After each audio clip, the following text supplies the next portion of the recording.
I'm just gonna say to Danmar Dayo, Danmar, with all due respect, can you just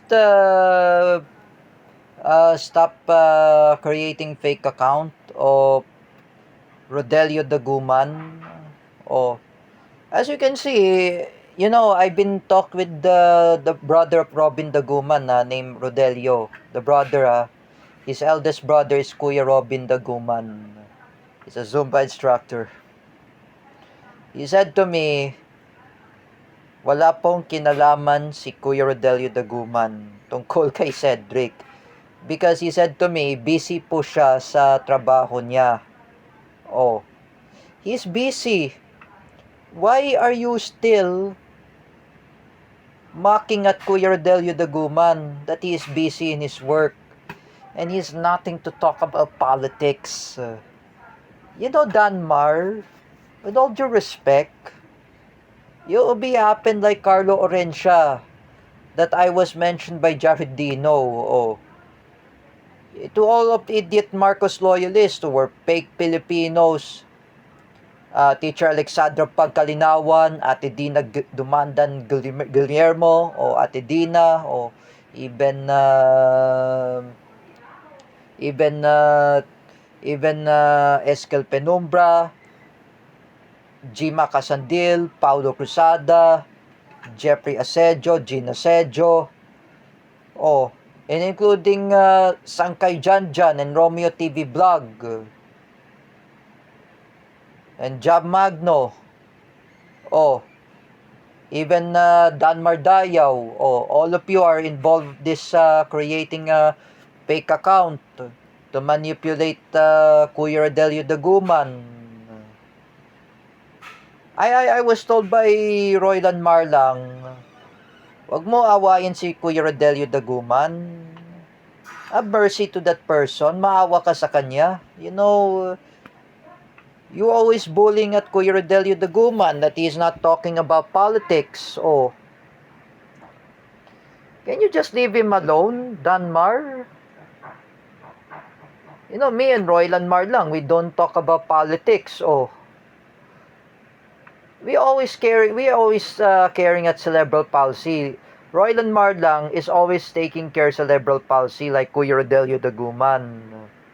Like me, I always taking care cerebral palsy. Oh, when I was in CDIFI, I taking care of Lawrence Villawan. Oh, I'm taking care of who is it? Oh, my good friend Sir Paulo Cuba and I were good friends. Oh, we always taking care cerebral palsy. Like I said before, Roylan Marlang had taken care Kuya Rodelio Daguman when they are a member of Hands Inclusion Philippines. Oh, he's taking care. The Hands Inclusion Philippines, we always to be non-partisan, non-political. You always say you love Bongbong Marcos. Oh, people hates Bongbong Marcos.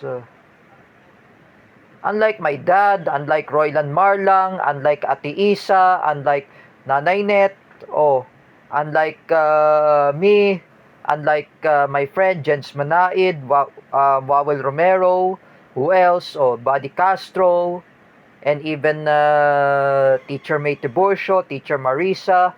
They already hate Bongbong Marcos. All of us, we hate Bongbong Marcos. Danmar, if I were you, manahimik ka na lang, Danmar. Do not create a fake account. You do not know what you are messing at. Inaaway mo pa si Rodelio Daguman, like I say to you, Danmar. Rodelio Daguman, he has nothing to talk about politics. You need to stop this nonsense. Danmar, with all due respect, Rodelio Daguman is a cerebral palsy. He's special. He's not special too. He's normal. Oh, he has cerebral palsy. He's normal. All of us, we are special. Like Christian Mingito. Oh, all of us. If I were you, Dan Mardayaw, if you create fake account of Kuya Rodelio Daguman, I say again, Danmar, Dayaw, you and Ate Dina Guillermo and Sangkay Janjan and Romeo TV Vlog and Teacher Alexander Pagkalinawan, I'll shoot all of you with the pellet gun. Create more fake account again. Create many trolls. If you want to troll Kuya Rodelio Daguman, you don't even know that Kuya Rodelio Daguman, that his mother had passed away. Don't even know that Kuya Rodelio Daguman had lost his pet dog and he died. You don't have a mercy to that person. Me, for example, Ninang Bebe, Marcel Gabag asking me, it's not really Kuya Rodelio Daguman's Facebook account. Oh, that's a fake account. Oh, she is right.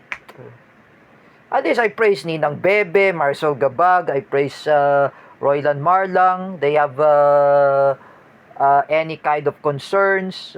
Oh, that is not really Kuya Rodelio Daguman. That's a fake account. If I were you, Danmar, you're the one who's responsible for attacking Cedric Mariano. Ikaw may kasalanan. Like I said, that is your fault. Do not blame as me, or do not blame Rodelio, do not blame others. Do not blame everyone. You know, this is your fault, Danmar Dayaw. As you can see, if Kuya Rodelio Daguman had filed you cases against all of you, Ate Dina Guillermo, Teacher Alexandra Pagkalinawan, Sangkay Janjan, Romeo TV Vlog, and Danmar Dayaw, together with Paulo Cruzada, Gina Sejo, and Jeffrey Asejo, and Jima Casandil, all of you will be in prison. If the PNP, if the police, and also the PNP, Anti-Cybercrime Group, will able to see this, even the NBI as well. You know, Danmar Dayaw, you need to stop creating fake account. Stop creating dummy accounts. You know that. Because in my YouTube video, I'm making awareness who created the fake account of Rodelio Daguman. Kuya Rodelio Daguman is busy in the work. He's just like Teacher Gio Malana. Like my mom says to me, busy siya sa nagtuturo sa US. SPED teacher siya. Like I said, unlike Kuya Rodelio Daguman, he's also busy in his work. When I was told by his brother, Kuya Robin Daguman, busy siya sa trabaho. If I were you, Danmar, deactivate the fake account of Rodelio Daguman. You should blame yourself. Do not blame others. Especially you, Ate Dina Guillermo. You're the one who created the fake account of Mrs. Annie Gill. You should blame yourself. Especially you, Eskel Penumbra. You should blame yourself. You're the one who created the fake account of Rocky Tulog. And even Sangkay Janjan, you should blame yourself. You're the one who created the fake account. And Teacher Alexander Pagkalinawan, you're the one who make fake account of Mrs. Annie Gill. Don't blame anybody. I just want to say, don't blame everyone. If I were you, Danmar Dayaw, sisihin mo sa sarili mo. Huwag ka mabintang sa iba. Like I said, do not blame Rodelio.